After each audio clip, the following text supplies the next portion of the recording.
मजे की बात बताऊं कि जब तुम उस अवस्था को स्पर्श, जैसे परमात्मा की एक अवस्था होती है, उस अवस्था को कभी कभी स्पर्श करोगे, वो अवस्था इतनी विचित्र है, क्योंकि परमात्मा को भी विचित्र ही कहा गया है, एनिग्मा, विचित्र है वो। विचित्र मतलब जो मन की समझ में ना आ रहा, तद्दन विभिन्न। उस फेस में तुम जब स्पर्श करना शुरू करोगे, वो ऊपरी अवस्था है, मतलब जो कहा जाए शब्दातीत अवस्था, उस अवस्थाओं में जब तुम चले जाते हो तो वहां भी तुमको बहुत विचित्र फील होता है, जैसे कि तुम शून्य में जीना शुरू करोगे। शून्य में जीना मतलब ये मंदिर क्यों बना है, क्या ये मंदिर ईश्वर प्राप्त करने का स्थान हो सकता है, ये चर्च किसने बनाया, मस्जिद किसने बनाया, मैं कौन हूँ, ये सब दुनिया क्यों ऐसी है, ये लोग क्यों ऐसे चल रहे हैं, ये संस्कार किसे कहते हैं, ये दुर्गुण किसे कहते हैं, ये सद्गुण किसे कहते हैं, ये सब क्या हो रहा है। मतलब तुम इतने इस दुनिया से अनजान हो जाओगे, सब कुछ तुम्हारे लिए बेगाना सा लगेगा, यहां तक कि तुम भी तुम ना रहोगे, एक दृष्टा मात्र रह जाओगे।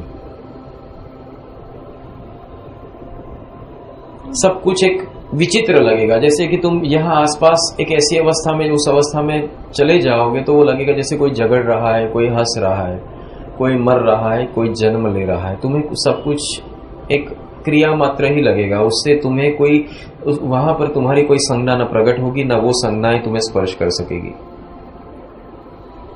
जब उस अवस्था में जाते हो तब तुम लायक बनते हो परावस्था में जाने के लिए। क्या जीवन में ऐसी कोई लायका तुमने पाई है? सत्य का ज्ञान किया है, परमात्मा को समझने के लिए उस अवस्था में जाना पड़ता है, उन्मुनि अवस्था। उठो, जागो, अपनी नींद से उठो, क्योंकि समय पानी की तरह बह रहा है। हर रोज आईने में जाते हो, देखते नहीं हो कि अब शरीर शिथिल हो रहा है, शरीर कमजोर हो रहा है, बाल सफेद हो रहे हैं, धीरे धीरे झुर्रियां आ रही है, शरीर पहले जैसा नहीं रहा, मैं कुछ अलग दिशा में प्रगति कर रहा हूं। ये शरीर नहीं, एक पौधा है जो वृद्धि कर रहा है। तुम में से जो लोग वृद्धावस्था में पहुंच चुके, तुमको ऐसा लगेगा जैसे कल ही में बच्चा था,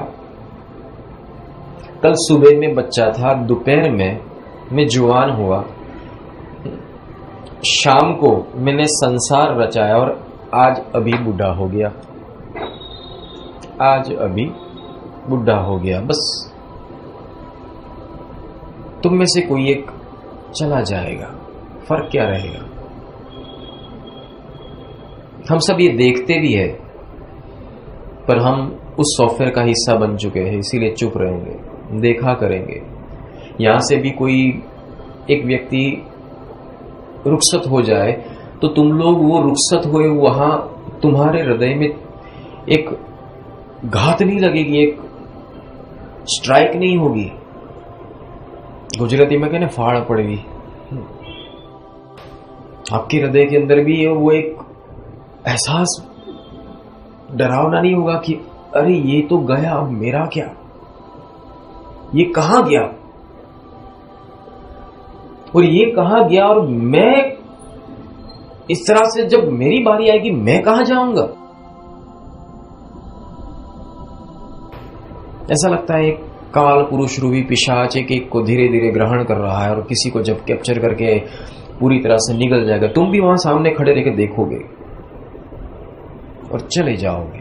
तुम्हारे सामने कोई चला जाएगा, बस जैसे चला जाता है, तुम वही संसारी क्रियाओं में आ जाओगे। चलो भाई, ये इंसान चला गया, अब शमशान वाले को कांटेक्ट करो, लकड़ियों का इंतजाम करो, ननामी मंगवाओ, उसके ऊपर उसको बांधो, नारियल ले आओ, 4 ओर लगा दो, फिर इसके ऊपर वो कंकु छांटो, फूल पहना दो, चारों लोग आओ, फिर कोई वहां से वो अग्नि लेके आएगा। तुम्हें मालूम नहीं सब क्यों कर रहे हैं, बस परंपरा है, लोग कर रहे हैं, मैं कर रहा हूं, क्यों मालूम नहीं है, पर करना पड़ता है, लोग क्या कहेंगे।